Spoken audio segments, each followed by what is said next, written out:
Learn, unlearn, and then relearn. Hi, David Abron here, and that's kind of our message for today, is the ability to learn, then unlearn, and then relearn will really define our ability to navigate in today's marketplace. You know, call it limiting beliefs, call it the new world mindset, whatever it is you want to call it.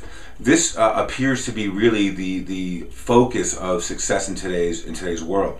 You know, when we think about limiting beliefs, it brings me to this story that I tell a lot with my clients, and it goes like this.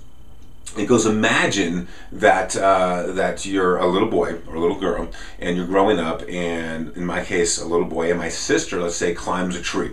And Daddy always tells us not to climb trees. Don't climb trees, don't climb trees. Well, she climbs this tree, and then she you know, falls out of the tree and breaks her leg. And then, you know, Mommy and Daddy sit us down and say, listen, don't ever climb trees. You'll always get hurt. You know, you'll always get hurt if you climb trees. Don't climb trees. So you go through life not climbing, you know, with this conditioning or this belief that climbing trees will hurt you. Now you find yourself later in life, and say you're working as a crewman for a tree company, right? You're cleaning up, and there's climbers and all these other things. Well, you keep thinking to yourself, and you put out into the world, hey, I need to make more money. I need to make more money. You know, I'm making 20 bucks an hour as a cleaning guy on this crew. I need to make more money. I need to make more money. And suddenly, the lead climber goes to the boss and says, hey, we're moving, and next week's my last week. So the boss comes to you and says, hey, listen, I know you need to make more money. You've been with me for a year now. John, our lead climber, is leaving. I'd like to offer you that opportunity. It's triple the pay that you're making now. And you're thinking, oh my God, that's great, that's great, that's awesome. You know, you're a little nervous about climbing trees, but it's awesome.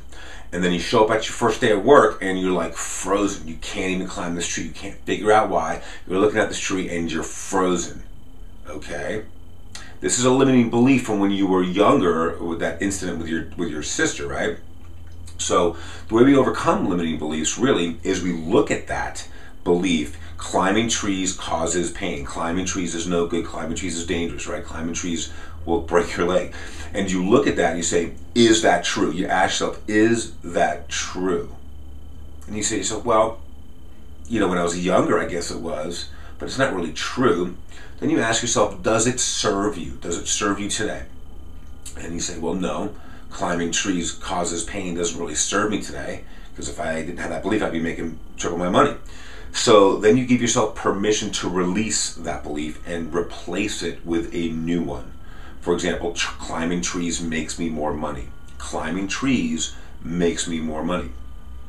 And then you feel that, you know, soulfully, and then when you show up at work, you look at that tree and you say, climbing trees makes me more money, and you start to you know, move into that belief. You climb the trees, you cement it with that it does make you more money, because it manifests more money into your bank because you're making triple the money. So the moral of this story is limiting beliefs are very, very dangerous. You need to be able to identify them in the moment that you see them limiting you. In this example, when you go to climb the tree. And it can happen in personal life, in business, what have you. An example in business is that money is evil, or money is the root of all evil, right? You've heard that saying before. And a lot of people, you know, in their 30s or 40s may have this limiting belief, because that's kind of how we were brought up. And you need to reframe that, where money is power, money is a leverage, money is energy, money is a tool. Money allows me the ability to help others. Reframe that relationship with money, and more money will come into your world. Okay? So put this into practice in your own business. Put your comments on the bottom of this page. Share with us some of your limiting beliefs, how it is you got past those. And, you know, when you write that stuff out, it's empowering. We'll definitely comment back, and we'll start that conversation. So make it a great day, and we'll see you soon.